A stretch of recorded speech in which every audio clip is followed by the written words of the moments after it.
뭘 더 물어볼 게 있어요. 이 얘기했는데. 이유 좀 설명해 주세요. 뭐라고? 사퇴 의사 밝히신 이유요. 아니 내가 뜻이 안 맞으면 헤어질 수밖에 없다고 얘기했는데 뭘 그래. 뜻이 안 아니, 맞는다는 게 어떤 뜻이 안 맞는다는 말씀이세요? 이번에 사실은 이 선대위 개편에 대해서 윤석열 후보의 당선을 위해서 선대위 개편하자고 하는 건데 그 뜻을 잘 이해를 못하고서 그 주변의 사람들이 쏟아내는 말들을 봐요. 무슨 뭐 쿠데타를 했느니 무슨 뭐 상황이니. 내가 원래 선대위를 이렇게 구성할 적에 이런 선대위 구성하지는 안 된다고 처음부터 그랬어요.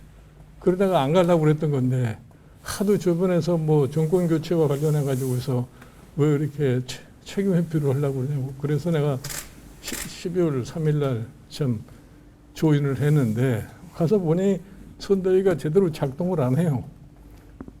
그래서 사실은 그동안 관찰을 하다가 일부 수정을 해보자고 그랬더니 일부 수정을 해도 그게 제대로 기능이 안 돼. 그래서 전반적인 개편을 안 하고서는 이게 불가능하다고 생각해서 전반적인 개편을 하자고 그랬는데 그 주변의 인사들이 뭐 어떻게 생각을 했는지 모르지만 여러분들 아마 언론에서 재밌게 많이 썼겠지만 무슨 상황이니 쿠데타니 내가 무슨 목적으로 위해서 쿠데타라고 했어. 에? 그 정도의 소위 정치적 판단 능력이면은 더 이상 나하고 뜻을 같이 할 수가 없어요. 위원장님, 지금 상황대로 흐른다면 국민의힘 승리 가능성에 대해서 어떻게 전망하세요? 그거는 두고 봐야 할 일이지. 자기네들이 무슨 자신이 있다고 생각하는지 모르지만 나는 그거에 대해서는 논평하고 싶지 않아요. 지난해 초에 윤석열 후보에게 별의 순간이 왔다라고 하셨는데 별의 순간이 왔으면 그 별의 순간을 제대로 잡아야 되는데 그 별의 순간을 제대로 잡는 과정에서 지금 이런 사태가 발생한 거지.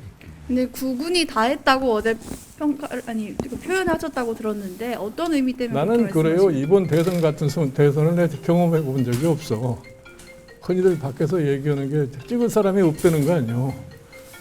그런데 지금 우리나라에 여러 가지 문제가 산적해 있는데 내년에 대통령 되는 사람이 국정을 완전히 쇄신을 해가지고 하여튼 세계 속에 다음 세대가 중심으로 들어갈 수 있는 뒷짐돌을 매들어야 할 텐데 그러는 인물이 잘 보이지 않기 때문에 내가 그런 얘기를 하는 거예요.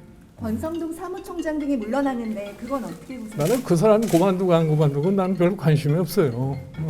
본질적으로 대선을 갖다가 어떤 방향에서 치러 나갈 거가는 확고한 생각이 있어야지. 그리고 윤석열 후보가 대통령이 되면 나라를 어떻게 해야 되겠다고는 그런 비전이 보이지 않으니까 지금까지 이렇게 헤매고 있는 거예요.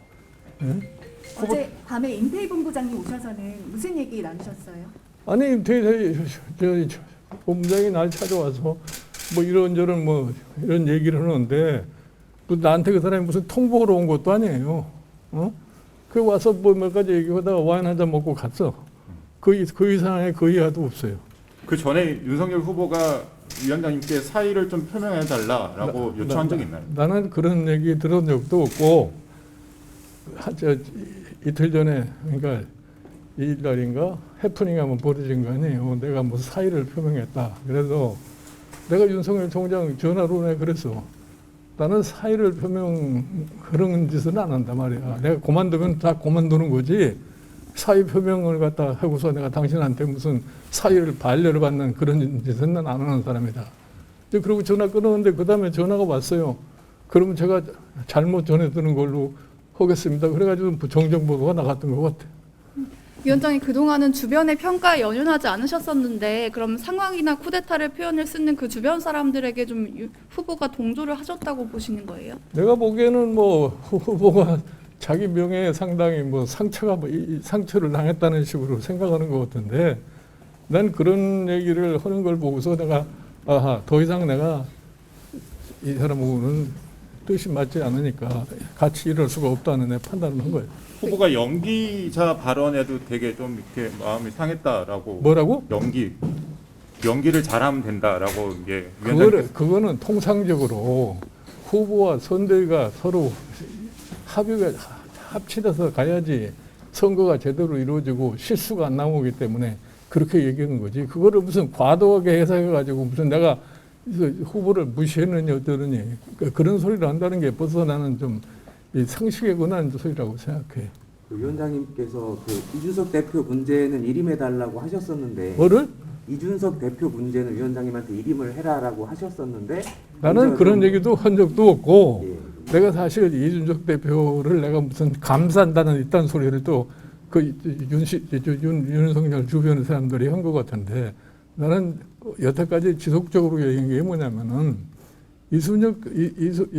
이준석 대표가 지금 국민의힘의 대표 아니에요. 그게 내가 당신은 대표니까 국민의힘 후보를 대통령으로 당선시켜야 할 의무를 가진 사람이다 말이야. 그러니까 뭐 선대위에 있든 밖에 있든 선거 운동을 열심히 해서 저희 윤석열이를 당선시키도록 하는 것이 네 책무다 하는 것만에 강요를 한 거예요.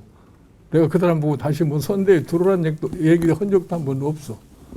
그런데 이 사람들이 뭐 어느 신문인가에 보니까 뭐 이준석이하고 나하고 뭐 구태타를 했다고 또 이런 식으로 얘기를 했던데 내가 뭐가 답답해서 이준석이하고 내가 구태타를 하고 생각을 했겠어. 그거 전부예요. 내가 사실은 이 국민의힘 경선 때 과정에서부터 이 윤석열 후보가 나를 종종 찾아오면 내가 한 얘기가 있어. 근데 그것도 지켜지지 않는 사람이야. 어떤 얘기? 내가 일관되게 얘기를 했고 선대위 발족하기 이전에도 내가 저희 후보로 확정된 날 11월 5일 날 나한테 여기로 와서 한 2시간 얘기를 했어요. 그때 위원장님이 다 해주시면 자기는 지방으로 뛰기만 하겠다고 그렇게 얘기를 했어요. 그 선대위를 굉장히 단촐하게 내가 해달라고 그렇게 얘기를 했는데 그러고서 한 열흘 동안 아무런 소식이 없었어. 그동안에 자기 나름대로 선대위를 다 요란하게 구성해가지고 갑자기 찾아와가지고 이렇게 만들었습니다. 그래서 내가 무슨 놈의 선대위가 이렇게 복잡하냔 말이에요. 그렇게 지금 보여요.